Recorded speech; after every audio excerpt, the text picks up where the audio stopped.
Good morning, student.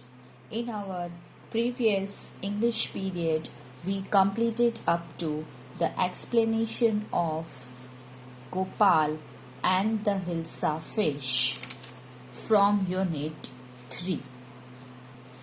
So, now in this period, I am continue with the shed from unit 3 explanation portion of this poem. So let's start. The shed. Do you know what a shed is? A cow shed, a tool shed, a wood shed. For example, it's a small room away from the main house for storing or keeping things, animals, tools, vehicles, etc. Ask your partner if he has ever seen a shed. Let him describe it to the class. So, as you can see here, picture given in our textbook, it's a picture of shed. Shed is a place which basically used for keeping extra things. It is used sometimes in storehouse also, and shed is also a place in which some of the animals live. So in this poem, the poet basically talks about his old shed in the garden. So let's start the poem. So before I start the poem, let's know something basic thing about the poem. It is a narrative poem in which a child is the speaker. He is speaking about a shed. The shed is at the bottom of the garden, which is rarely opened. A spider web is seen hanging across the door to indicate this truth that it's a old one shed. The shed has a dusty window with 3 cracked panes of glass. Whenever he passes through the way, he feels that somebody is staring at him. But the poet's brother warns him not to enter the shed, else the ghost will kill him. The poet knows his brother lies and there is no ghost, but the poet is determined to enter the shed one day. Determined that poet is willing to, or poetess wants to enter the shed one day. So, first paragraph of the poem, there is a shed at the bottom of our garden with a spider's web hanging across the door. So, in this, the poet is basically saying here is that the shed at the bottom of his own garden, and hardly everyone goes inside this shed. It may not be used because it may quite be old. So that's why the spider's web are the first one who came up there to make their web. Spiders who are the first who came up there to make their spider's web. Then after, the hinges are rusty and creak in the wind. So in this line, hinges means door joints. Rusty means affected by rust. Creak means harsh scraping sound. So the door joints have also become rusty and make a lot of noise whenever the wind makes them to move. When I am in bed, I lie and I listen. I will open that door one day.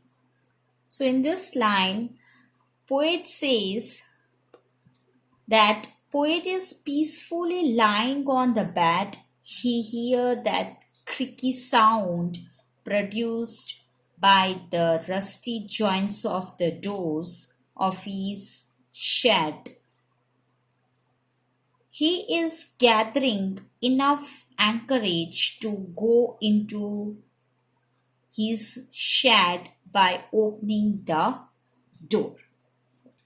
Then after, in the next paragraph, there is a dusty old window around at the side with 3 cracked panes of glass. So in this 2 line, the poet is saying, over there, the shed has a window with some broken panes of glass which are fully covered with dust. Then after, I often think there is someone staring at me. Each time that I pass, I will peep through that window one day. So in this, peep means look into, staring means looking continuously.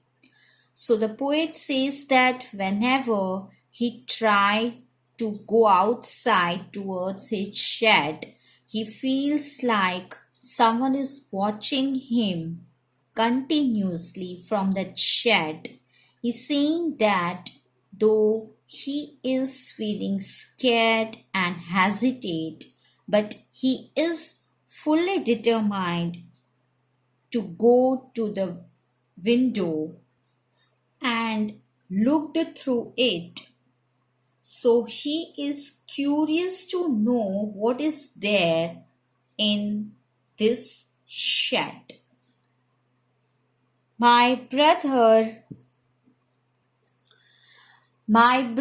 says there is a ghost in the shed who hides under the rotten floorboards, and if I ever dare to set foot inside, he will jump out and chop off my head, but I will take a pick one day.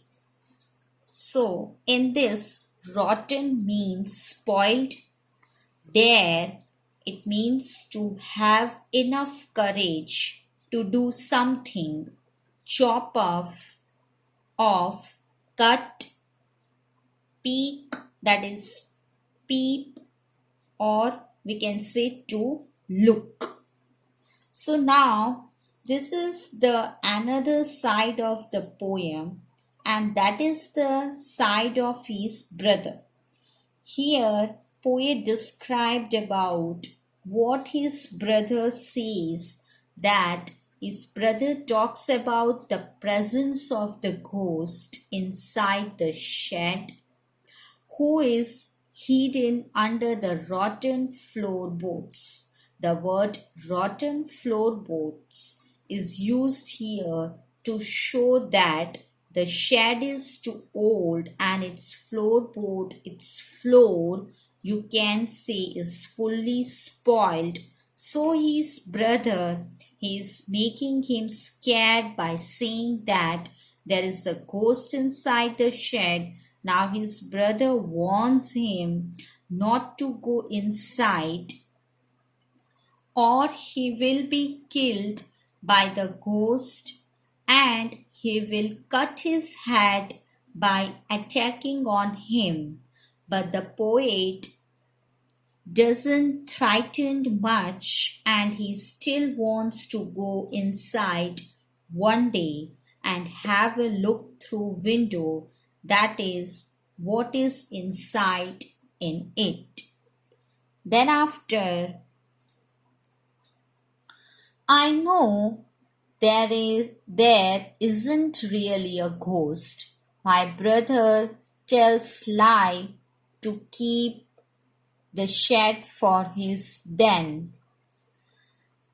There isn't anyone stirring or making strange noises, and the spider has been gone from his web.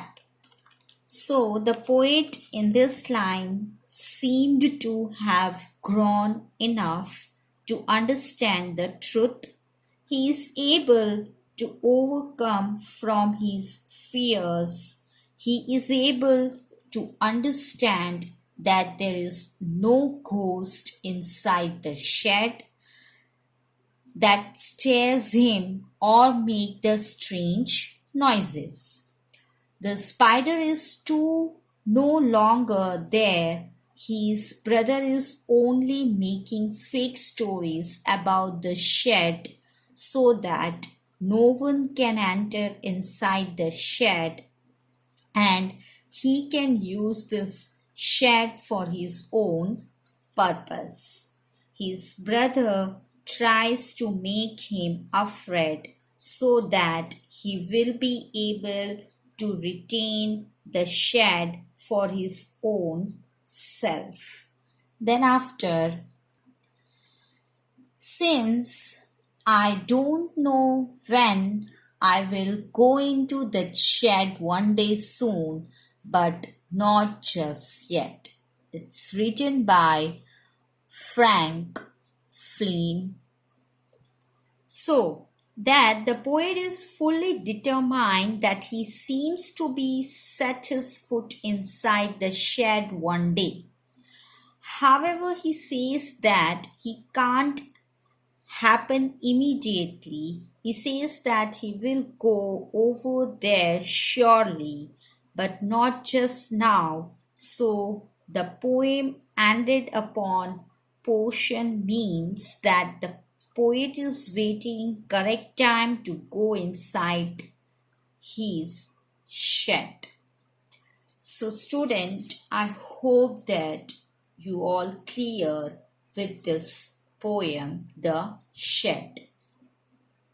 Now, moving on further, as we completed the explanation portion of Gopal and the Hilsa fish from Unit 3. So now, I'm going to start with the textbook exercise of this story. In our textbook, page number 42, working with the text, answer the following questions. Question 1. Why did the king want no more talk about the Hilsa fish? Answer 1. It was the season of Hilsa fish. As everyone was busy talking about it, the king was fed up of the talks about Hilsa fish. Moreover, he did not want his courtiers to waste their time on these talks which could affect their work. Then after, question 2. What did the king ask Gopal to do to prove that he was clever? So answer 2. Time and again king used to test Gopal. So this time he asked Gopal to buy a Hilsa fish and bring it to the palace, crossing the bazaar, that market, without anyone asking anything about the fish throughout the way, to prove that he was clever. Then after question 3, what 3 things did Gopal do before he went to buy Hilsa fish? So answer 3. Gopal half shaved his beard, smeared himself with ash, and wore disgraceful rags before he went to buy his Hilsa fish. Then question 4. How did Gopal get inside the palace to see the king after he had bought the fish? So answer is Gopal bought Hilsa fish from market and reached the king's palace. In such get-up, the guards refused to open the gate for madman as they were unable to recognize him. They did not allow him to meet the king. Therefore, he began to dance and sing loudly. On hearing his loud song, the king sent his messenger to call him in the court. Then after question 5, explain why no one seemed to be interested in talking about the Hilsa fish which Gopal had bought. Answer 5. Gopal's funny appearance attracted the attention of people much more than the Hilsa fish. At that time, no one was caring about the Hilsa fish. He was caring. Everyone was busy in talking about his mad appearance, half-shaved face and rags. Then after 6, write true or false against each of the following sentences. 1. The king lost his temper easily. True. 2. Gopal was a madman. False. 3. Gopal was a clever man. True. 4. Gopal was too poor to afford decent clothes. False. 5. The king got angry when he was shown to be wrong. False. So student, I hope that whatever we just now completed, the explanation portion of the poem, the shed, and the answer the following question from the Gopal and the Hilsa fish story, you all are clear with these things. So in this period, I stop here. Further, we will continue in the next video.